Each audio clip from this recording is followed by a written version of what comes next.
This episode of the Acts of Geekery Podcast is brought to you by Latveria Stout, bringing you great tasting beer in fantastic 4-ounce bottles since 1962. Latveria Stout, the taste of doom.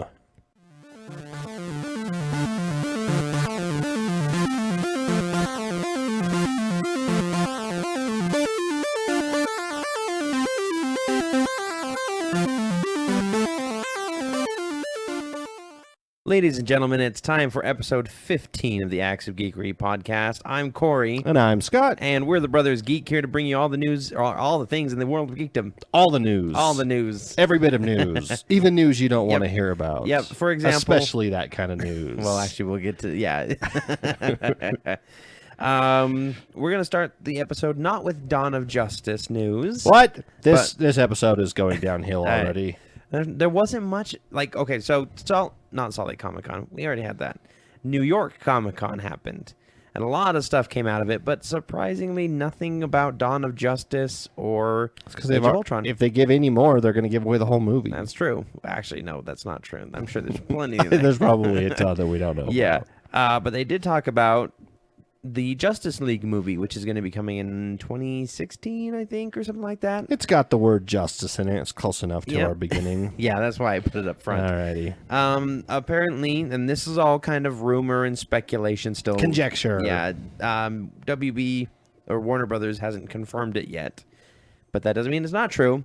That Brainiac is going to be your villain for the Justice League movie. Classic villain. Yep. Classic Justice League villain. A lot of people were saying Darkseid. He's got a lot of... Well, that's kind of already being done with Thanos. Exactly. Granted, Darkseid was first in the comics. However, with Marvel doing Thanos, everyone will be like, copycats.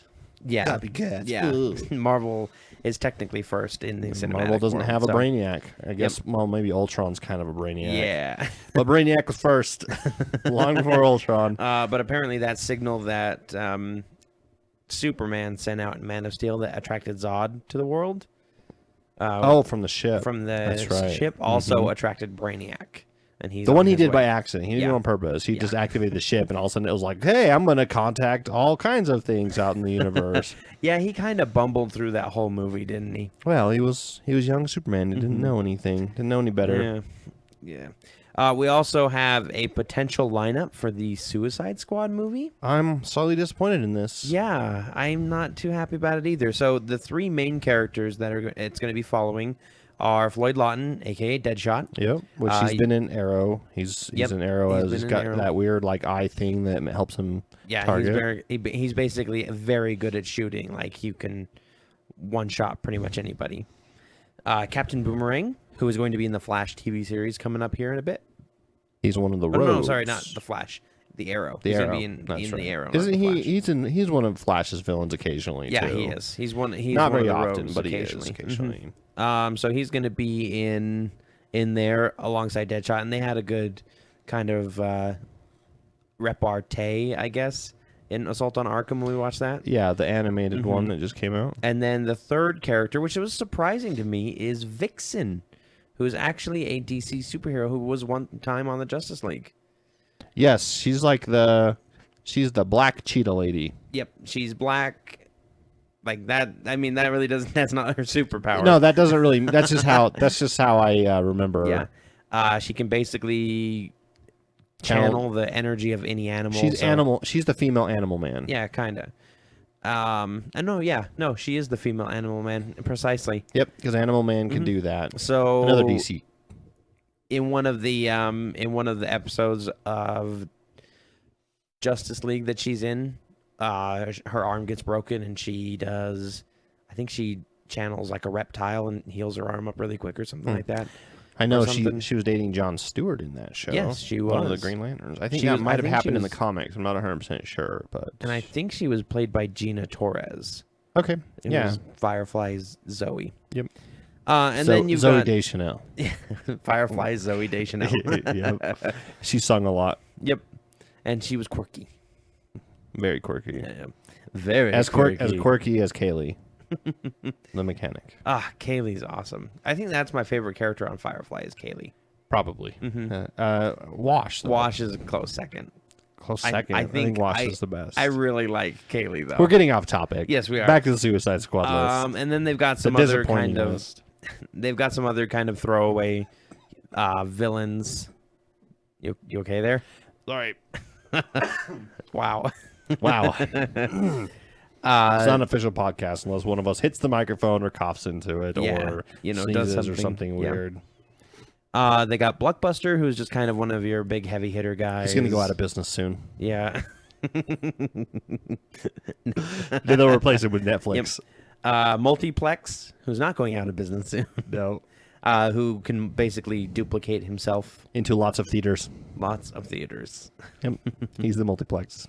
Mind Boggler, who I typed in wrong. Mind Blogger. Mind Blogger, who has telepathy and maybe some mind control powers. Yep, and he also has a live journal. Mm-hmm. It's really good, but it's only got like 100 followers, so it's kind of cool. It's only got, how many Suicide Squad are there? 1, 2, 3, 4, 5, 6 more? It's only got 6 followers? 6 followers. No, 7. He follows himself. Oh, he follows himself? Yep. Okay. And then Jakuli, which is a speedster, who at one time was against the Suicide Squad. Isn't that Storm's kid from Africa that can run really fast? That's the wrong franchise. I know. I know. This is the DC episode, Scott. Oh, right. We can't talk about Marvel at all? Nope, not at all. Even you just mentioning it is just crazy. So there goes half of our news. Then. Yeah, exactly. So Robert Downey Jr. Decided to come out and do a lot of talking about his future as an actor and everything that's going to be going on. Like we care. We really do a lot, actually. Please, Robert, do Iron Man 4. He's been trolling everybody with this because on Ellen he came out and said that there's going to be an Iron Man 4. It's in talks. And then on David Letterman, he came out and said, no, he's not going to be an Iron Man 4, but he's going to be in other Marvel projects. What a jerk. It's almost like he's a celebrity and he can do whatever he wants. He's almost like he's Tony Stark for real. He actually did say that when he was doing the character of Tony Stark, it was a bit of himself at that time. Yeah. So, that's what makes it great is Robert Downey Jr. is Tony Stark. Tony Stark is an alcoholic, so, But he did confirm something else. The actual confirmation, though. So as far as we know, he could come out and troll us again. But Sherlock Holmes 3. Yay! Is going to be coming out. I like Sherlock Holmes, and the second one's pretty good, too. I do, too. I like it a lot. I'm a big fan of the first one more than the second one. But, Yeah, but the second one's got Moriarty. Yeah, true. Which is a classic Holmes villain. The first one's got Mark Strong in it, though. It does. Yeah. I totally forgot about that. You didn't even think about that. Wow. Yes, it does. That's awesome. I love Mark Strong. It's not an episode, Scott, if we don't mention Guardians of the Galaxy. That's true. And we have 3 Guardians of the Galaxy. No, it's not called Guardians of the Galaxy. It's the Interplanetary Unusual Attacking Team. That's true. That is what they're calling it in China. So stupid. And apparently it hasn't even opened in China yet. Like this weekend it's opening. That's crazy. Under that name, which, we brought it to you because of the name. What do they call Transformers? Like super awesome big robots punching each other in the face. And maybe some dinosaurs in there. And maybe some dinosaurs are included. Yes. That's such a long title. So, I guarantee you the Chinese language has a word for guardians. Mm-hmm. I mean, I'm like 100% positive there's a word for guardians in there. Their lore is like, half the lore is like, he was the guardian of the forest, things like that. And there's obviously a word for galaxy. Yeah. Even if it's the word galaxy. Yeah. Why can't they just say Galaxy Guardian or Galaxy Guardians? I think the problem is... Chinese people are weird. Yeah, I think that the Chinese... Like, the way they do things in China isn't you present a movie with a flashy name that people remember. You present a movie with the name that people go, let's see, this one's called Interplanetary Unusual Attacking Team. So it's about a unusual group of people who are attacking things in space. Okay, let's go see that movie. They do things based on like what the movie is about rather than what they're supposed to be called. Hey, China, if you're listening, which you're probably not because they probably block us over there. Yeah. Not just because it's us, but they like to block their internet a lot. Yeah. if you're listening, your movie titles suck. I'm gonna be flat out honest about this. They suck.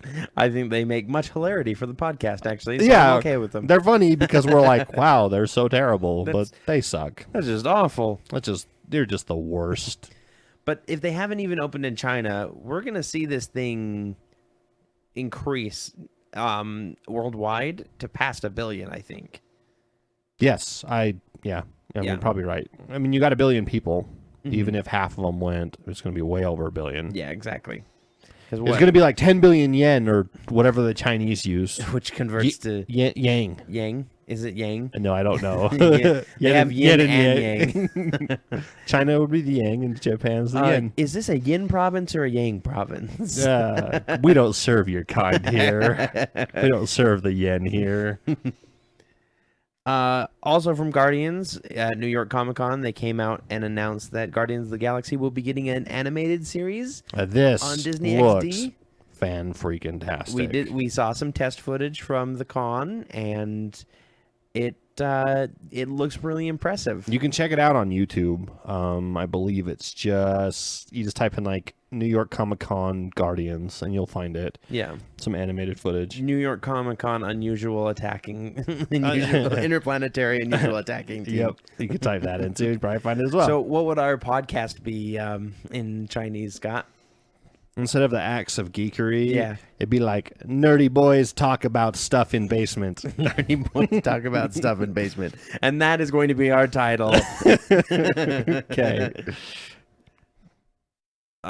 Keep going. Could be nerdy guys, nerdy men. I don't know. No, I like nerdy boys. Yeah, I'm a boy. Speaking of more Guardians news, since we have to talk about this like every time. Dancing Baby Groot. I love the Dancing Baby Groot. So Funko Pop has their bobblehead, which doesn't actually dance. We already clarified it dances a little bit.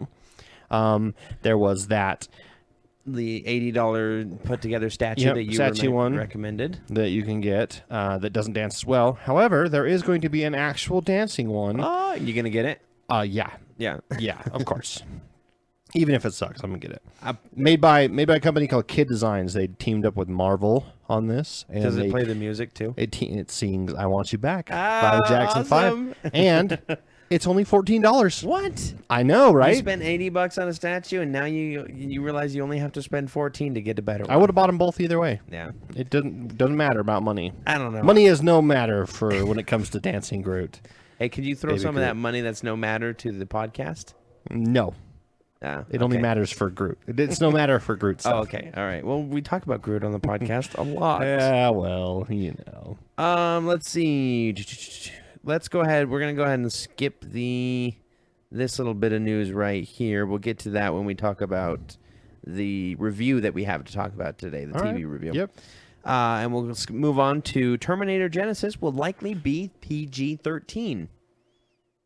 Terminator Genesis. Inform us that are not informed what is going on. It's just the next Terminator movie. Okay, because Genesis with a Y. 4 was... I don't know why you corrected that. Oh, Genesis. It was showing as autocorrect or needed to be corrected. Yeah. That was bugging me. It's Genesis with a Y. Genysis. Yeah, or something like that. I think I misspelled it. Anyway.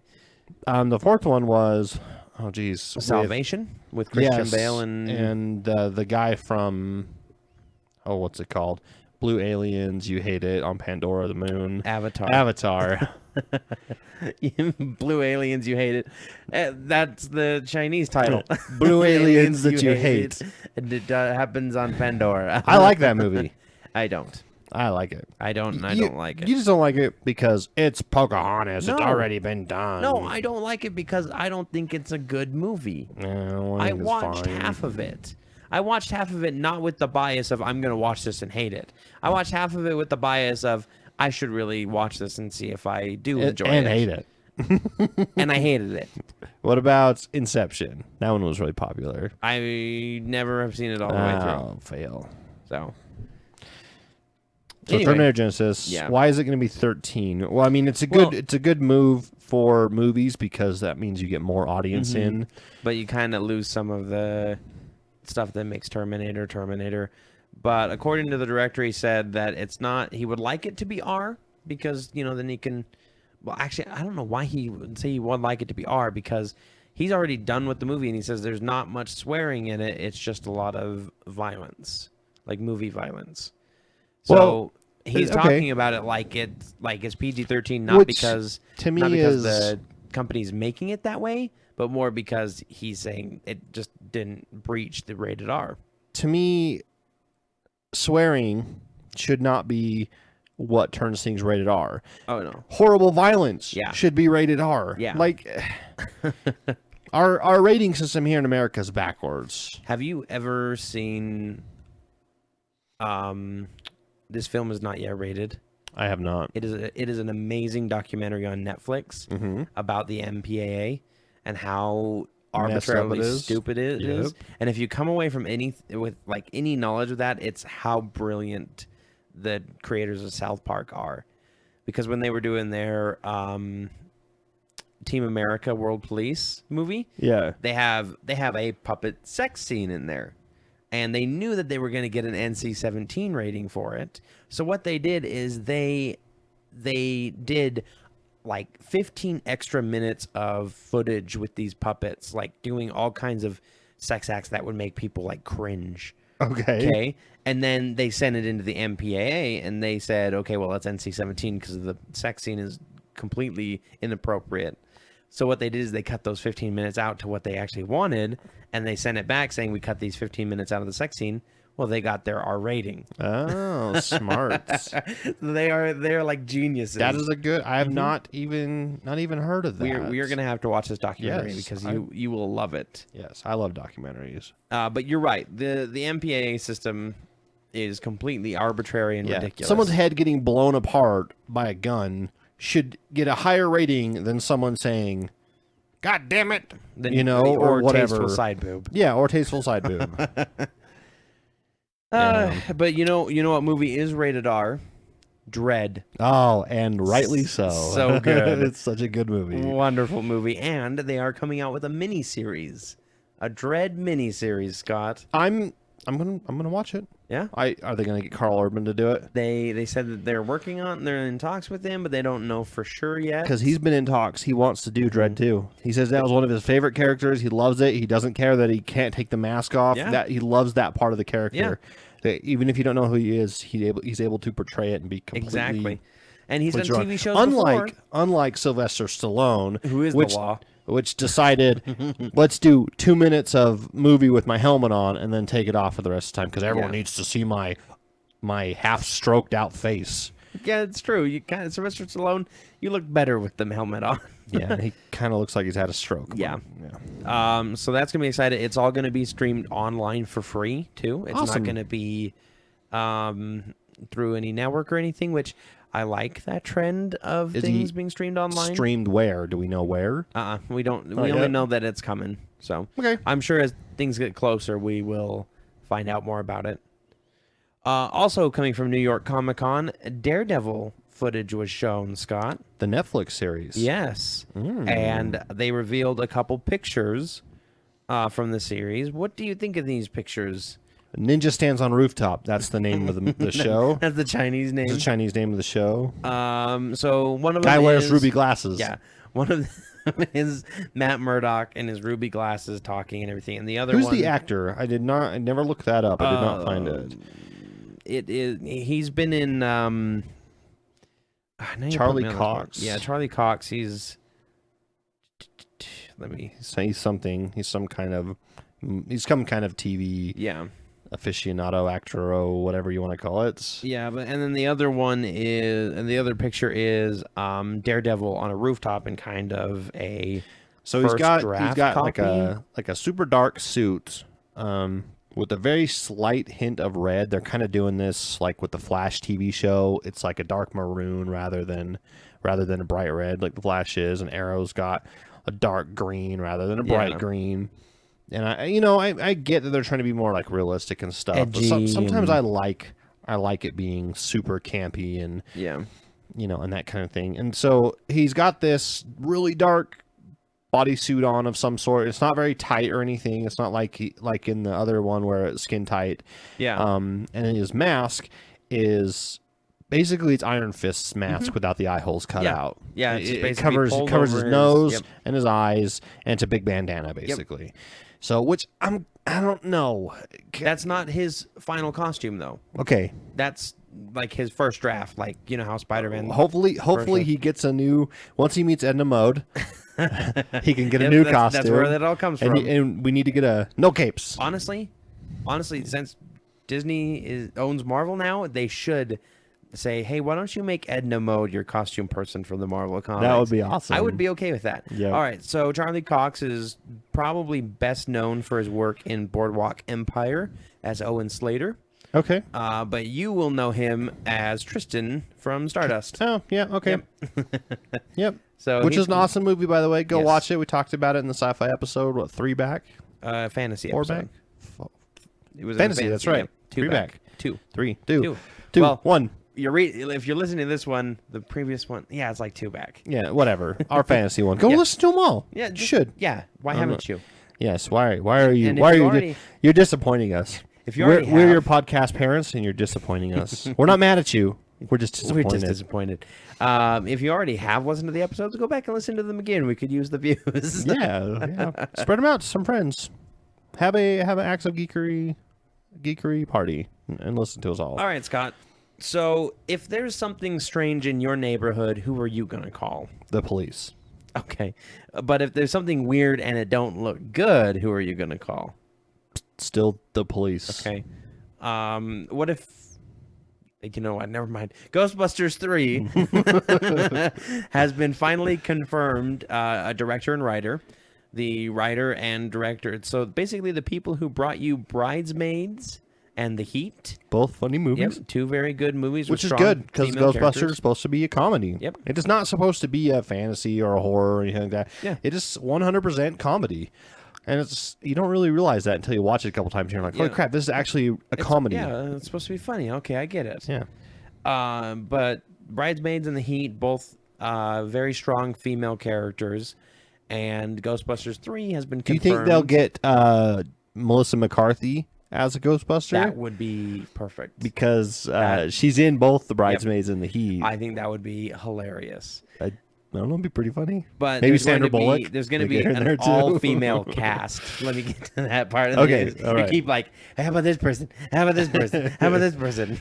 Scott, let me talk. All-female cast for Ghostbusters 3. And the only thing I heard about it was from Ernie Hudson, the black Ghostbuster that they really kind of wrote out of the movie after it wasn't Eddie Murphy. Right. And he said if it's going to be not tied in with the first 2 Ghostbusters, which it's not, they're doing their own original thing, and kind of it's a reboot-ish type thing. Yeah, and it's going to be an all-female cast. Why call it Ghostbusters at all?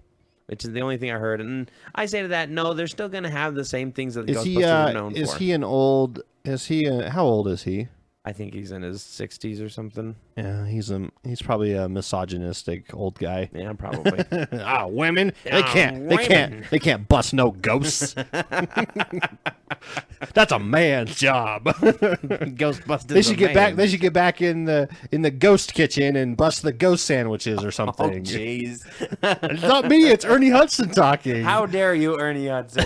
How dare you say stuff like that? You horrible, horrible person. They can't bust no ghosts. Bust no ghosts. Let's see. What else do I have here? Oh, so one of my pick of the weeks a little bit ago. Edge of the Spider-Verse. Yes. With the Gwen Stacy Spider-Woman. Yes. Did you read it yet? No. Well, no. You should read it. I know. But I don't want to read it before. I have a certain order I read my comics in. Yeah. And if I read them out of order, I get all messed up, and I get the shakes. The shakes. Or what? Some other kind of old-timey disease. The black lung. I get the plague. I don't know. The needle farts. The needle farts. That'd be a horrible thing to get when you're reading comics. Yep. Well, anyway, Spider-Gwen is going to be getting her own ongoing series because the fan response was so incredible to her. That's awesome. I heard it was one of the best-selling comics for the month. I absolutely and I am gonna get it even if you're going to get it, I'm still going to get it so I Really? can have a physical copy, unless you'll give me your physical copy No, too. if as you're well. going to get it, I'm just going to wait for the digital from you. Because I love Gwen Stacy. I am Team Stacy. Yeah. So, Team Gwen, I guess. Go Team Gwen. And yes, I will be reading that. We'll have to review it when it comes out and see if we get a. Yep, I cannot wait. The comic was incredibly well done and well drawn, and just I'm a huge fan of alternate spiders. Yes. Like Spider-Man's cool, but all of his alternate universe stuff is really what makes him the best. Because they try and do that with other people, like with Thor or with Captain America. And they're or Iron fun, Man. but they're not. Yeah, they're not as good as Spider-Man's Oh yeah, alternate not universes. near as good as Spider-Man. Like 2099, I have that comic, and I have. And see, that's the one I don't like, actually. Really? But I like all the others. They do. Why don't you like 2099? It's future. It's sci-fi. Didn't they do the one where he had like a steampunk spider legs and stuff like that? I have not seen that one, but that would be awesome if they did. Maybe that's just where my mind goes for everything. Steampunk. It's the new zombie. Yeah. Because alternate universes always used to be do a zombie version, and now it's do a steampunk version. They had Marvel zombies for a little while. Finally, a little bit of game news. You can go on to Origin.com right now, download their little application for all their EA games, and get the game Dragon Age Origin for free. This is like a fantasy RPG. I've downloaded it. By application, he means the Like Steam. No, it's not Steam though. No, I know. It's it's like like Steam. Steam. Yeah. Yeah. Yeah. I haven't played it yet. I have it downloaded. Dragon I Age just Origins. I'll have to get it just because it's free. And Might as well. they're advertising it because their next game is coming out and they want people to be able to play it. Is it RPG? And it's kind of one of those. It's kind of Skyrim-y. I was gonna say it's probably like Skyrim because everything is like Skyrim these days if it's an RPG. But that's pretty much all the news I have today. So we're gonna go ahead and get into our review. Ooh. We haven't seen a movie yet. No, we're gonna go see Dracula Untold. Maybe today, maybe sometime this week. We haven't figured it out yet. Got terrible reviews for the critics, but the users' reviews on Rotten Tomatoes are great. I know one of the people who, oh jeez, yawn in the middle of the podcast. Oh no. I coughed. You yawned. Yep. I know one of my friends who's a listener. She said that it was really good. Hi, friend, listener. And they handled vampire lore really well. Interesting. And she's like a huge fan of the Stoker vampire lore, so which is the correct lore. The only lore.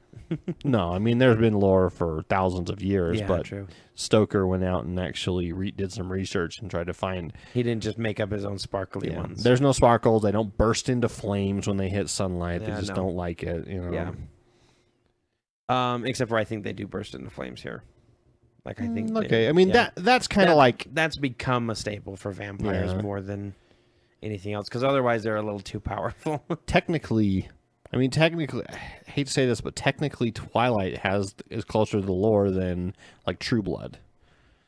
Yeah, because True Blood's all about like bursting into flames and things like that, Silver like burns them. Yeah, horribly, but True Blood is so much better than Twilight. It is. I know. I'm not saying it isn't, but I'm saying that this is why I'm kind of embarrassed to say it. But Twilight's, as far as going out in the sun thing, they're closer. Yeah.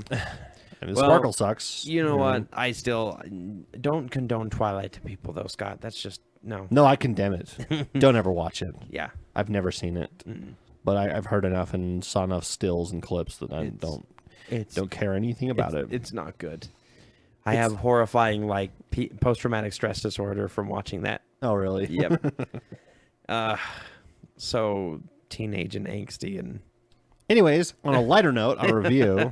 Yes, we watched the Flash pilot again. Yay! We're looking for those 3 minutes. I never saw them. Nope. Everything that was in there was pretty much everything I already saw. But you know what? I thought I was going to be bored. I was not bored. Nope. I was so into it again. I was. Oh my gosh. I was remembering things as they were coming. I was like, oh, I forgot about this part. This is fun. Oh my gosh. Because we saw it, what, 3 months ago? Yeah, we saw it. A first episode. First episode? Second. Second episode. Yep. First episode we talked about it. Second episode we may or may not have watched it. We watched in it. advance. Whatever. I don't care anymore. We watched it. We But it's full on still watched it. It's still awesome. My wife watched it with us, and she had a lot of fun with it. She was like part of the way through. She went, "Oh, so this is more comedic than Arrow." Yes. And we were like, "Yep, it is." And It doesn't take itself seriously. Yeah. It's kind of more lighthearted, which is awesome. we enjoyed making fun of it just as much as we make fun of Arrow, which is But in great. a good way. Don't Yeah, take that yeah, as... yeah. I mean, when you're with us, we make fun of everything. Titanic, great movie. We would make fun of it all the time. Oh yeah, I mean, absolutely. every movie that we watch, we crack jokes at. And Our parents hate it. But we watched it. It was great. You've got written down here that it's got the highest premiere of a CW show in 5 years. Yep. That I did not know, and that is amazing. Yeah, it beat out Arrow, and it actually beat its time slot, which it beat out Agents of S.H.I.E.L.D. Oh, because it's on Tuesday as well. Mhm. Same time? I think so, or at least it just got higher viewership than Agents of S.H.I.E.L.D. So, because You know it might what? be on at 8. I'm okay with that. Yeah. I would... If I had to get rid of one or the other... Sorry, I got to go with Flash. What? No, S.H.I.E.L.D. is getting so good, though. It is. No, This S.H.I.E.L.D. third is great. episode was great. S.H.I.E.L.D. is great. But if Oh. I had to choose between the two, Flash? I got to go with my Flash. Now, if it was between Arrow and Flash, it'd still be a Flash. Oh, yeah, if there We was keep Arrow, Flash and I Agents of think S.H.I.E.L.D. Arrow is probably the lowest on my list of superhero shows that I'm watching. Arrow? What Yeah. about Gotham? Gotham's my lowest Really? so far. Mm-hmm. I thought you liked Gotham. I do. It doesn't mean I hate it if it's on my lowest list. I didn't say it was the most hated show I've ever watched. Mm-hmm. It just said if I had to get rid of the last one, it'd be Gotham. Yeah, true. It doesn't really have any superhero things Yep. in it, so Not until they start doing superheroes, which they won't because it's a cop drama. yeah, you're right. All right, you win. And for those of you who are wondering, no, we have not watched the first episode of Arrow yet. No, That is on the docket. The third episode of Gotham is It still is. on our It list. is on our DVR. And the first episode of Walking Dead, which premieres tonight, season 5, is also on our list of things to watch. Oh, I forgot all about Yep. that. So many shows. I did hear Well, spoilers about five a Ar- week, and about then Archer. then Constantine is coming up. Yeah. Oof. Talk about Archer. They dropped the ISIS name. Yes, I was gonna put that in the news, but I didn't know if that was newsworthy. I guess it kind of is. Sure. For those of you who do watch Archer, For 5 seasons, they've been called ISIS, and now their they're not. company name is called ISIS, the International Security and Intelligence Service, or something like that. And that's who they work for. That's the spy company they work for. I hope they work it and- into the show somehow. Like, dang it, we have to change the name, stupid They're terrorist not. group. They need to work it in so that they're suing the terrorist So- group. How That funny would be that funny. be? But I was actually reading this article where they talk about getting rid of it, and the only mention that they have of it is they wheel the ISIS sign away. Like there's two guys wheeling the big symbol that says ISIS away, and that's the only mention of them changing their name. The thing is, and they were talking about this, is something like South Park would definitely do that, where they would be like, oh, this other terrorist group is coming up, and it's all Archer's not a terrorist group. But in the Archer universe, it's its own universe, and ISIS doesn't exist. So they're not even bringing. But they're it still up. They're just dropping the kind of- name yeah. because of real life events. Which, you know what? That's fine. I'm Yeah. not gonna fault them for that. No, you gotta do what's best for your show, and I know that's kind of kowtowing to terrorism, but to be honest, if you I wouldn't want to be associated with it. yeah, exactly, I wouldn't Yeah. want to either. I wouldn't want a show called Al Qaeda. And all of a sudden, this terrorist group comes out, Al Qaeda, and I was like, no, I have to get rid of my soccer team show. Yeah. Anyway, Arrow, we heard some spoilers about what happened in the first episode. Oh, We're not gonna tell We're not you. gonna tell you. But we Something are bad sad. happens, and We are so sad. I don't know, because it's kind of something that's you just spoiled part of it, I said the pronoun she. which narrows it down to like half the cast. Yeah. So you're narrowing it down a little bit. Stop. But what's the spoiler? Stop spoiling. Like the thing is, by drawing attention to it, you're spoiling it more. Okay. Okay. But we'll watch all those and kind of get back to you. We're probably not going to sit there and review every episode more than just being like, oh, Shield's getting really good, or Gotham's kind of doing worse. Watch along with us. Yeah. Yeah. Watch Absolutely. along with us. We like it. We'll review the whole season at the end for each one, and we'll give our thoughts and opinions and what we liked and didn't like about it. Speaking of Flash, we've got the other half of Firestorm cast. Yes, you were a little confused because the new 52 Firestorm has been 2 kids. One Robbie and Raymond, I think. Well, the first one's called Robbie Raymond. Robbie Raymond. Yeah. And someone else. I can't ever remember their name. But Donnie or something like that. Yeah. But one smart of guy them and a smart, jock. yeah, and one of the kind of the duo for it. In this one, it's Robbie Raymond, who's they're going off kind of the classic Flash, because Robbie Raymond is a janitor for Star Labs who disappeared basically when the particle accelerator blew up. And the other half is, what was the guy's name? Victor Garber. Well, that's the actor who's playing him. Dr. Martinstein. Dr. Martinstein, thank you. He is going to be the scientist half of Firestorm. Awesome. Which is going to be really cool. And because there's always the jock guy that he's the guy that he's the muscle. He can take the punches, he can throw the punches, and the scientist guy is always the one that's like, we need to be able to transmute this element into this element. It'll cause this to happen. And I hope Firestorm starts off as a bad guy, turns into a good guy later. Yeah, that's probably what it's going to be. Yeah. Dang, I am just yawning up a storm. Sorry, people at home, just sitting here. You're probably yawning by now, too, because I'm talking about yawning. And when somebody talks about yawning... Damn it. I did it. I was just waiting until you did.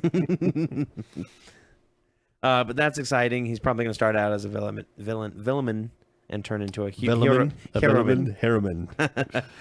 It sounds like Bible names. He was a villain, and now he's a heroman. All right, let's go ahead and get into our trailers, Scott. I'm excited for. Let's see. Let's get it out of the way. 1, 2, 3. Let's get it out of the way. Okay. Big Hero 6. Wow. There was your Corey scream of the day. Make that your text message. Yeah. They came out with a new trailer for Big Hero 6 at NYCC, New York Comic Con. They call it their sizzle reel, basically. And it is sizzling. Yeah. It is great. You told me I would like this, and I was like, it's Big Hero 6. I mean, I want to go see it, but I wasn't very excited, and this is a good trailer. They're showing a lot of the action, more of the other characters, more than just Baymax. Some comedy. Yeah, good stuff. I'm excited for these secondary characters. Like there's going to be some cool. Again, pretty much all these you can see on YouTube. Yeah, they're all. That's kind of like the only place really now to watch trailers. Yeah, I mean you can do it other places. I almost yawned again. Sorry. You okay? Do you need we need to pause and take a nap? That might be a good idea. And we are pausing now. Hey, folks, we're back. Corey is back from his nap. What? Sorry. Now you're coughing. Too. Gosh dang, this is a great episode, people. I hope you're enjoying this at home. Now they know. Now they know we're human. Dang it! You ruined the illusion. We're not just machines. We were terrible reject comedy machines. We were supposed to be comedians. Anyway, yes. So then they built the Super Collider. You got it now. Yes, yep. We're almost done with Futurama too, by the way. Yes, in season 10. I think our next series that we need to watch, I think we need to do original Star Trek. Oh. I know. We need to just sit there and make fun of it. Do you understand that if I am going, it's going to be torture for you? No, I think I could handle it better than you can. I don't know. We'll talk later. Challenge accepted. Maybe Battlestar Galactica, actually, since you didn't. Which is off Netflix now, by the way. It doesn't matter. Actually, doesn't matter. I've got it. You've got, as of this point, which it's 10/12, you've got 6 more days if you want to watch it on Netflix. I've got it. Don't worry. This is no Netflix. Honestly, I really want to just watch the Star Trek all the way through. The Star Trek? The Star Trek. Instead of the Star Treks? No, that's just stupid. More trailers. Yes, more trailers. More trailers. We've got, let's do a game trailer. We got Captain Toad. All right. treasure hunter. This is the other thing that I'm actually excited about. This is the one you showed me, yeah. This makes me want to get a Wii U. Among other reasons, Super Smash Brothers. Wii U Mario Kart. Yep. 8. Yep. Yep. New Super Mario. Why is everything? It's just all Mario. Like That's that's okay. the only thing that Nintendo does good is nostalgia. But that's the beautiful thing about Nintendo is they stick with gaming. Yeah. They don't go to we're a media center box that can access the internet and update your Twitter and Facebook feeds and download your YouTube. Oh, and also you can pop a game in and play it occasionally. Yeah. No, Wii U is like we play games. Is there? Do you want more? Do you want more? Too bad. Go buy an Xbox One instead. Yeah, exactly. You know, we play games. That's what we do, and that's awesome. I think that's great that Nintendo does that. And Captain Toad, though. Yeah, this is a nice, cool puzzle game from the looks of it. Yeah, the rotating 3D worlds puzzle game. It's kind of like reminds me of Bomberman. Oh, you know like what? the 3D Bomberman. It does remind you of Bomberman On a lot. was it 64? I played it on PlayStation, but PlayStation. I mean, I'm sure it was on all sorts of consoles. But yeah, 3D puzzle game where you go through levels and have to solve things and find hidden passages, things like that. It looks pretty fun. Yeah, so I'm excited for it. You get to play as Toad. So when are you going to buy a Wii U then? It's probably just my Christmas list. All right. Just put it on my Christmas list. Yep. I have rich family. Yeah. Some that is no object. You know, Scott, you could get a Groot. Rich family. You can get a Groot Wii U. Money is no object for Groot. Is it really a Groot Wii U? I really hope so, but probably not. Probably not. I don't think Marvel and Nintendo play very well together. Yeah, I think no. I'm trying to think of who they play well with because PlayStation. They got Ultimate Alliance and stuff's been on PlayStation. That's true. And then the new Disney Infinity is on PlayStation and Xbox. Mm-hmm. So I'm sure they. Wait, have I thought Wii U Disney version Infinity too. was on the handheld DS. No. Oh, I've been thinking about that wrong the whole time. Anyways, Anyway. Speaking of PlayStation, Yes. that was a good segue. Yes, that is a good segue. Not as good as Vader's riding on a Segway like our last one, but have you ever heard of the comic book Powers by Brian Michael Bendis? I have heard of it. I haven't read it Neither either. have I, but I hear it's good. I hear so too. It's on my list of stuff to read. Well, they're making a trailer for it. It's made exclusively to the PlayStation Network. But for those of you that don't have PlayStation Network, I'm sure you can find it online somewhere. I'm sure there's somewhere you can find it. Yeah, it's never only on something. Once people get a hold of it. It's starring the guy from District 9 in Elysium. The guy with that, he's from South Africa. I can't remember his name, but you can never understand. Christopher Walker is what his name is. Yes. No. No. That's the name of the character, I think, then. Christian Walker? No? No. Anyways, the reporter from District 9, he's the crazy military guy from Elysium, and you can never understand what accent he has because it's this weird South African like mix of accents that I don't know. Yeah. But anyways, other than that, the trailer was pretty awesome, actually. Mm-hmm. He used to be a guy with powers. Yeah, and he lost them, and now he's a detective. Now he's a detective to go hunt down other powers and find out what's happening and if there's like any super villains that do crimes or a power that does crime. They call them powers. Yeah. And it's not just flight is not just a power. A person with powers is called a power. And there's this cool subplot of who took his powers, and he's all bitter about it and everything like that. It looks really cool. Yeah, I'm excited for it. I hope it does well. Mm-hmm. And it looks kind of like a realistic world of superheroes too. Yeah, which we get from like The Boys and a couple other comics out there. Irredeemable. They're really nice. Yeah, what would really happen to superheroes? So we got another trailer. A Will Smith. A Will Smith. What? Woohoo! Be nice to your grandma. Yes, that's exactly what we're talking about. That's what Will Smith is. The Fresh Prince. Yes, Will Smith meets Ocean's 11. Sort of. Pretty much. Yeah, I can see where you would draw that parallel. It's called Focus. Is the movie coming out? He's a con artist, and he goes around stealing cars and money and pickpocketing people. Yeah, all kinds he's of crazy training stuff. another girl He's to training- steal cars. he's training some and girl to do pickpocket this, people and And then they're going to do the big score. That's And he even makes fun of it. yeah. You mean the one where we get a lot of money and retire permanently? Ha! Yeah. You know? Yeah, right. And they go do it. Yep. But then they go do it anyways. Yeah. So It looks interesting. it looks interesting. Yes. It's from Will Smith, and it's just He usually does pretty good movies. After Earth kind of sucked from what I hear. Haven't watched it. But I think that's more M. Night Shyamalan's problem than him. and what's his kid's name? Jaden Smith. It kind of screwed up. Yeah, whatever. Jaden Smith. Another good trailer, which super surprising. This I am so excited for this movie.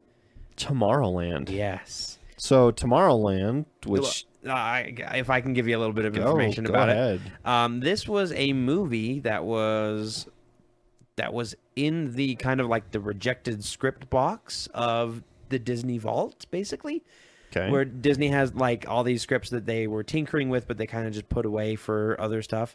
The original title on it was like 1942 or something like that, and that was what the title was. But it's basically from the vault, and they pulled it out and said, "Let's make this movie. Let's make this movie that was supposed to be this cool big sci-fi thriller, or not thriller, but sci-fi adventure from sci-fi epic." Yeah, epic. We could call it. Yes, from Disney.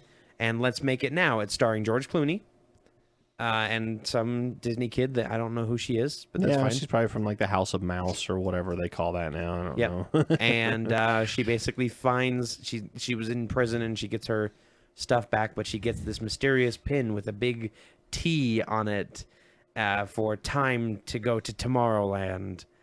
And she picks it up, and every time she touches the pin, she's teleported to Tomorrowland, and it's not like her body zips away through the galaxy and lands in Tomorrowland, and she has to touch it and go back home. It just instantly changes. The minute she touches it, the world just changes it. Turns to Tomorrowland. And at first it's like, oh, she's in a wheat field. And you made that joke, like, it's nothing but wheat fields. That's what tomorrow is. And then wheat everywhere. And then you hear George Clooney talking about, what if you could go to a place where you could really make a difference? Would you go there? And she turns around and there's this big spiraling, basically it looks like Tomorrowland from Disneyland. Big futuristic city. And then you get 1 second of a shot after the big Tomorrowland title where you see her in this futuristic city and this guy on a jetpack zooms overhead. And Scott goes, yeah, I'm in. Yep, I gotta see it. Check it out. It's awesome. Last one, but not least, this one is more for your wife than any one of us. Who doesn't listen to the podcast, but No. I'll tell her later. It's called Wolves, starring Jason Momoa As the bad guy. as the bad guy. And somebody else, but whatever. Yeah, who cares? He was the big name for the movie. Yeah, exactly. It is werewolves. Yep. It is a werewolf movie. From the writer of X-Men and Watchmen. Yep. And not Alan Moore. Not Wizards in My Beard, Alan Moore. And it just looks like it's this whole tribe of werewolves that live in this small town, and of course they're all a bunch of hicks. Yep. Because werewolves apparently can't be sophisticated, which is odd. Yeah, it's just which is what I like about the movie or the show Bitten. Bitten with Laura Vandervoot, which is Small Girl or Supergirl from Smallville. Small girl from Superville. Small Girl from Superville. Supergirl from Smallville. There you go. Laura Vandervoot. She's the main character, and she's a werewolf in it. I've never heard of this show before. I know you probably haven't. Yeah, you'll have to show It's on me. Syfy. Syfy. I believe it's on Syfy. They don't do anything good. Sometimes they do some stuff. It's good. Yeah. Eureka was good. Oh, that's true. Warehouse 13. And they canceled both of those shows. But they went 5 seasons. Warehouse 13 is still going. Really? Mm-hmm. Oh. Yep. All right, then. Never mind. That one's actually one of their most popular shows. Yeah. People love it. The werewolves in here look a lot like a bunch of beasts, different colored beasts from X-Men. Yep. Not X-Men like Days of Future Past, but X-Men 3. Like the Last Stand looking beasts. Which is not bad. And they're all practical effects. Yeah. I mean, once they transform, they're all like practical effects. Which is really cool. Hair glued on, that kind of stuff. But it looks good. Yeah. So it looks interesting. I'm sure we'll go see it because your wife will see a trailer for that and go, we have to go see him because he's her movie husband. Yep. He's one of her crushes, that's for sure. Yep. So, really quick, I had a funny story about Michael Bay and Ben Affleck that I was going to tell you about. Oh, okay. Well, there's that crazy interview that Ben Affleck did about People making fun of Islam, and he got all pissed off about it. And then there's all these people. Really? Yeah, he said like, that's disgusting. You know, don't be racist against Islam, which Islam is not a race. That's a religion. It's totally different. Don't be religiousist. Yeah, well, he was getting all mad about it. Islamics are a people. So there's these memes floating around where it's him as an angel in a movie where it's making fun of Christianity, like full out making fun of it.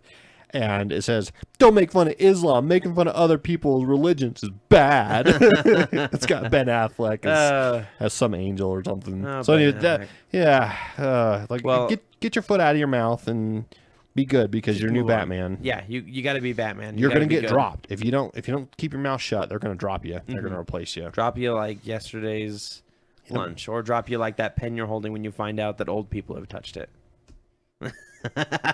Gross. Don't touch my pen. Story. They'll drop him like Eric Bana. Yeah. Or not Eric Bana. What's his name from the Hulk the 2006 Hulk? No. Oh. You know what I'm talking about? Yeah, I know who you're talking about. And as they'll I'm replace him with about Ruffalo because he said a whole bunch of crap and Edward Norton. Yeah, he said a whole bunch of crap and got in a big bunch of fights with the execs. And they were like, nope, you're gone. Yep, sorry. See ya. We'll get Ruffalo instead. Yep, and he was better. Yeah, he is. No, my story about Ben Affleck is when he was filming Armageddon with Michael Bay as the director. He went up to Michael Bay and he asked him, why would the U.S. government send up an inexperienced or a drill team inexperienced in space flight instead of just training astronauts to be a drill team? And his response was, shut up. Michael Bay's response was, shut up. What a dick. I know. So for those of you who hold on to hope that Michael Bay is actually a good guy at points, he's not. He's a complete We also watched D-bag. the honest trailers for Transformers 4. It made us hate Michael Bay even more than we already do. And once again, you will never see me spend $1 on that movie. I will rent it. I will rent it from Redbox just so we can sit down and see how terrible and make fun of it. Make mom rent it or something. Okay, Don't you support it? Someone else rent it. Yes. Actually, you know what? I may be able to get us a copy from one of my workmates who she said that I could borrow it because they bought it. So we might not have to rent it at all. All right, sounds good. So and we can make fun of it, and we can tell you guys on the podcast how horrible it is going to be. I can already tell you, 0 out of 5 geek cards for me. Yep, that's probably true. Yeah. Oh wait, how many geek cards for Flash? I will give it a full 3.5 or 4 out of 5 geek cards. I'm giving it 4.5. Yeah, I think that it's a pilot, so there's still some things that need to be worked in there. Some of the comedies kind of they stuck with the origin story. Yeah, well, that's why I'm impressive. not. Yeah, that's why I'm not because the Shield pilot, I would probably give the Shield pilot maybe a 2.5 or a 3 out of 5 geek cards. Yeah, I'm right there with you. For the first season, not that great.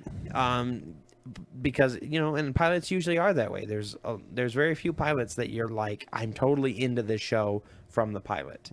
You have to watch more than a couple episodes. Yep. But today, speaking of Flash, our topic is DC superheroes. Yay! Last week we talked about Marvel. You can go back and listen to who we like and who we dislike. And we're going to start out the format, I guess. I'm going to ask you this question first. Let's hear your top 5 male superheroes. And give us kind of a reason why you like them, too.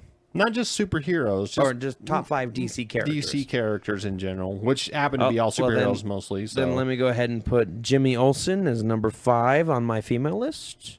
I see what you did there. Yep. My top 5 are, number 1, Martian Manhunter. Why do you like the Martian Manhunter the most? Because he's Superman squared. He has all the same powers as Superman. And then some. And then some. He can shape change, which is why you should like him. Yes. He can change his density, so he's basically like the Vision. Yeah. Only better and first. There, I changed his name to be proper for you. You put back Martian on there, or I'm gonna punch you. Because we are not David Goyer here. All right. All right, there you go. Okay, thank you. But so Martian Manhunter, he's one of my favorite. He is a he is a Martian from Mars, obviously. Yeah. He was pulled back in time, Which is forward in time. Sorry, forward in time. because Which is super cool as an origin story. Yes, pulled forward in time through a lab experiment from past Mars. Mm-hmm. He was a cop on Mars. The Martians are so powerful that the Guardians of the Galaxy, which created the Green Lantern Corps, actually asked them not the Marvel Guardians of the Galaxy. Let's keep in mind there the Guardian, like the universe's Guardians. I didn't. Why did I say Galaxy? I don't know. The universe's Guardians from Oa, which created the Green Lantern Corps, little blue guys. Little blue guys. They came and asked the Martians, the Manhunter group, which is what they call their cop force, their police force, to be the police force for the galaxy. And they turned them down because they didn't think that they were very good. Yeah. Which, we've seen that they're not very good. Oh, yeah. But that shows how powerful they are. Yeah. So Green Lantern Corps is like third option. That's true, actually, because the first option, you know what, maybe... Well, we'll have to talk about the Green Lanterns a lot. The Manhunters that were created before the Green Lanterns were based off of the Martian Manhunters. Yeah, and they were robots who then turned on their creators. They destroyed an entire sector of space, which is crazy. Number 2, Superman. If any of you know me, you know why I love Superman. Yep. I will defend Superman to the ends of the earth. Honestly, I will argue up and down about Superman and Superman versus so-and-so. And I don't think that he's the most powerful character ever. Well, yeah, Martian Manhunter's the most powerful character. He's one of them, yeah. But I really like Superman's story. If you've ever seen Kill Bill, Bill in it in Volume 2, at the very end, talks about how when Peter Parker or Bruce Wayne wake up, they're Peter Parker and Bruce Wayne. Their alter egos are Spider-Man and Batman. They put on the mask. They put on the mask and they become another character. When Superman wakes up, he's Superman. He is not Clark Kent. He is Superman. That is who he is. When he's wearing his outfit, those are his clothes from where he landed. Yes. Those are his Superman outfit is him. That's not the alter ego. The alter ego is his portrayal of what he thinks humans are. Yeah. Weak, snovel, just kind of like, and it's not because he's trying to be mean. That's just how, compared to him, that's how we look. Yeah. We're, not very smart. We're very clumsy. We're weak. And so that's how he portrays it.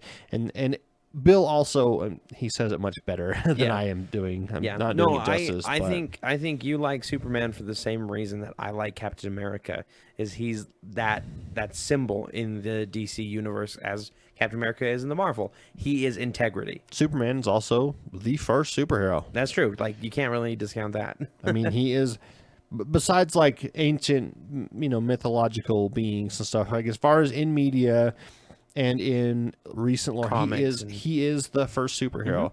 He was the first. 1920 something Action Comics #1 came out. Yeah, famous one where it's Superman lifting a car and crashing against a rock. Yep. I mean, that car was a bad guy, I guess. The bad guys were in the car. Oh, there were bad guys. Or he caught it or something, so it didn't crash into the rock.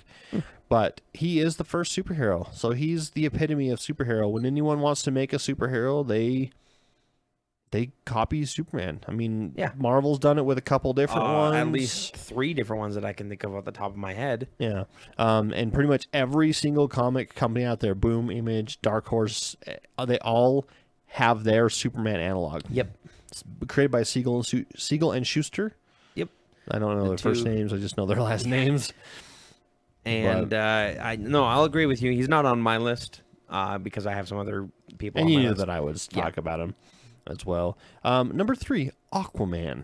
You are a huge advocate for Aquaman. I used to make fun of him like everyone else. Yep. Until I started, still make fun of him, even though I like him. Well, sure. Until I read the comics. So I actually sat down and read the comics, mainly New 52, but I read some older ones. Aquaman is awesome. Yeah. I mean, he is as strong as Wonder Woman, and like lifting tankers out of the ocean strong. Yeah.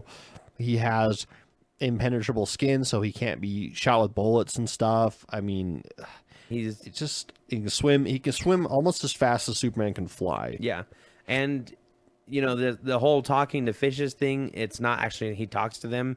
It's a form of telepathy that he can basically have them do his bidding. Yeah, he can mind control them, and he doesn't do it with just not just fish. He can do it with other land animals and stuff, whales and freaking giant squid from the deep, you know? Yeah, and he's done it on land before with animals like dogs and cows and stuff like that on rare occasion. He's a king. He's an outcast from Atlantis, but he's also a king, you know? Isn't he half Atlantean? Technically, I thought his mother was a human or something. His father was human. His mom was Atlantean. Oh, okay.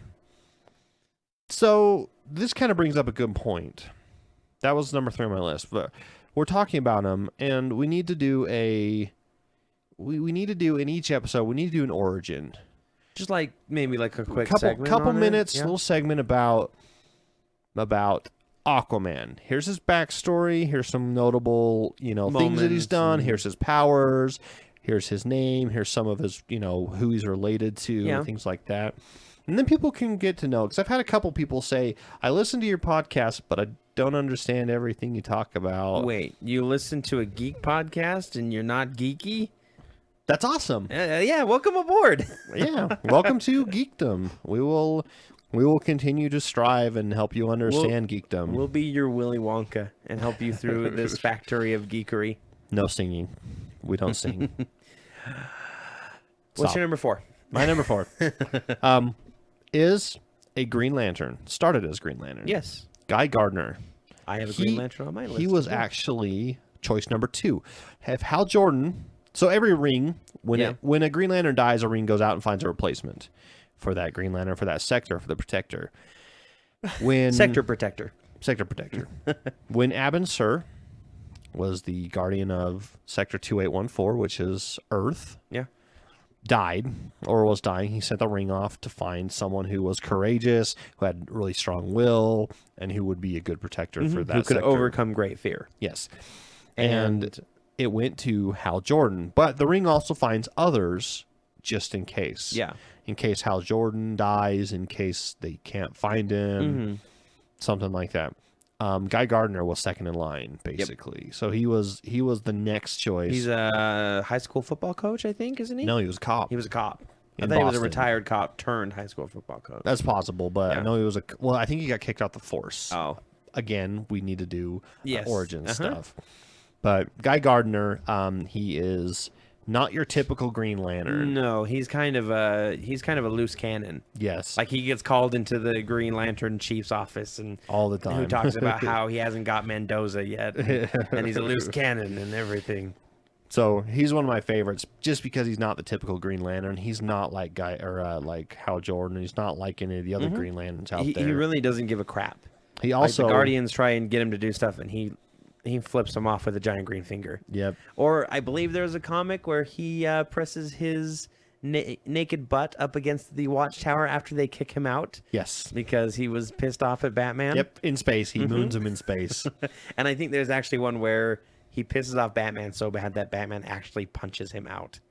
Knocks him out with one punch. Because he's like, you want to go? And then like it cuts and they're like, I can't believe you just knocked out Guy Gardner with one punch. He's one of my favorites. He's currently a Red Lantern in the comics. He went undercover to the Red Lanterns and ended up taking over. he basically killed the leader of the other leader of the Red Lanterns and became a Red Lantern himself. That's just going above and beyond the line of duty, I guess. Right? Yep. But he was tired of the Green Lanterns. He wanted to be the Red Lanterns, and he became the sector protector. Sector protector. As a Red Lantern for Earth and all the other planets in that sector.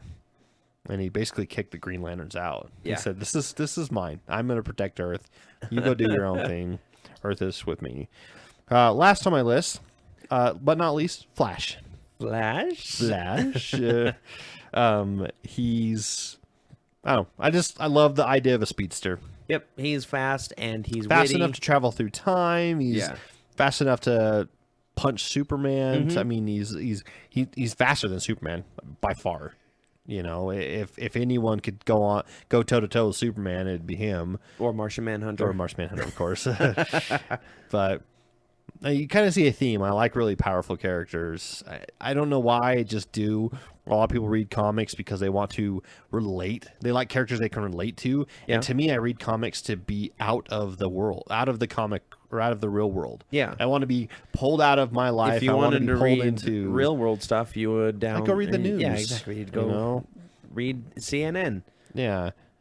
But I really like being sucked out of the world and into a completely fantastical or science fiction world that's totally different. I don't care if I can't relate to him. I like that I can't relate to him. I like that. Like, and many people say they like Batman or Tony Stark. Everyone loves Batman and Iron Man. You can't relate to them. They're genius billionaires. Yeah, exactly. There's no relating to You're that. not a genius billionaire.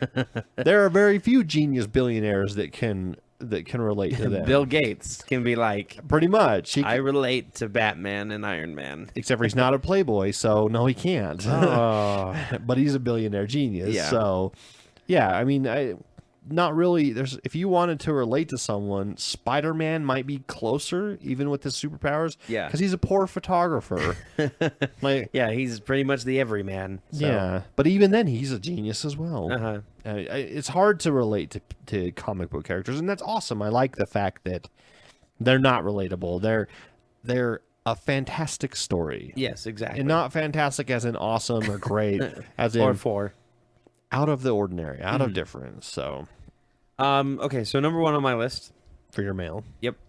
Kyle Rayner. He's the 4th human Green Lantern. Car Rayner, Car Rayner. Car Rayner. Kyle. Get in the house, Carl. Get in the house, Carl. Carl Rayner. Jim Rayner. Kyle. Kyle Rayner. Okay. The 4th Green Lantern. And For Earth, not Earth. just fourth in Yeah. general. Like There's the a 4th, lot of well, Green sorry, the Lanterns. 4th human Green Lantern. Right. You're screwing me up because you're saying Carl. He was given his ring after all but one of them were destroyed, or like the entire core was destroyed or decimated, and he's basically given his ring not necessarily for his willpower, but for his imagination. He's a cartoonist, and the things that he makes with the Green Lantern ring, giant mech suits and giant construction workers that grab beams that are falling and hold them up so people can get out from under them, that kind of thing. He's just got such a great imagination that he can conjure constructs with. Yep. And then eventually, in the later comics, he's now a White Lantern. He can control all of the elements of the spectrum, or all of the emotions of the spectrum, rather than elements. Number 2, another lantern, but a blue lantern, is Saint Walker. From your favorite Lantern Corps. Yep, the blue lanterns are the symbol of hope in the entire universe. My wedding ring is a blue lantern ring. That just shows you how geeky we can be. Exactly. And Saint Walker is their leader, and he's basically a healer. His entire family was murdered, I think. And he, instead of going all crazy and everything like that, he goes around spreading hope and healing throughout the galaxy. So it's just, I just enjoy the Blue Lantern Corps, so I had to put one of them on my list. Yep. Number 3 is The Question. Now, the question What is the question? That is the question. The question is basically Batman, but a little bit different. He's a detective, kind of. He's like a private investigator, but he's a little bit more mystical. He's what's called an urban shaman, which we love. We love shamans. that title, yes. Yes. He, like, for example, in one of the cartoons where you actually get to see the question, he's a cabbie, and they pull over to the side of the road, and the guy that he's trying to interrogate is like, what's going on?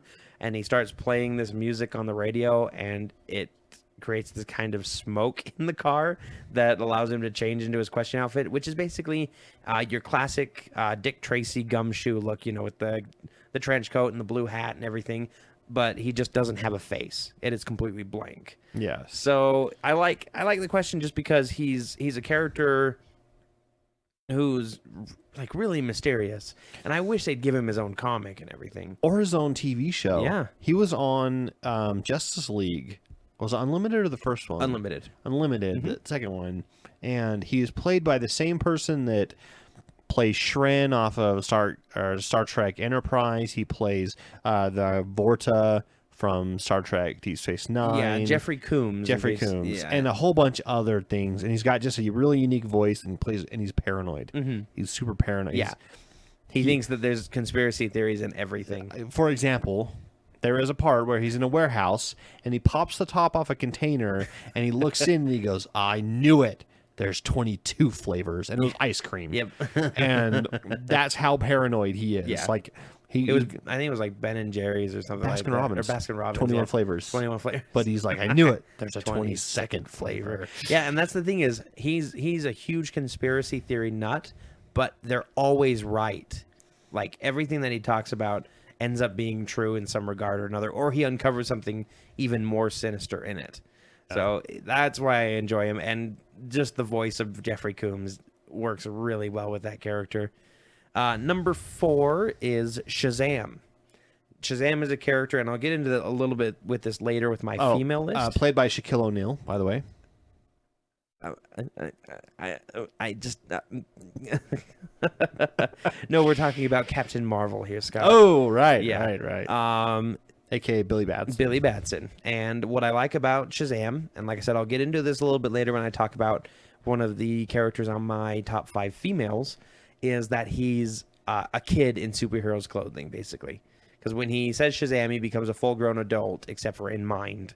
He's still a child, and it really works in the comics when you get to see him and get to see him interact with the other heroes who all think he's an adult at first, but, you know, he acts like a kid, and he's just really cool. He has a really cool part in Young Justice, which is a lot of these kind of superheroes have cool parts in Young Justice.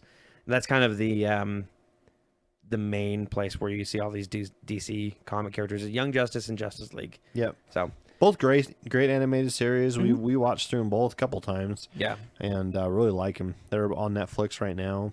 Go take a look at them. Yep. And then my number 5 pick is Robin, and you can take your pick which one. I love them all.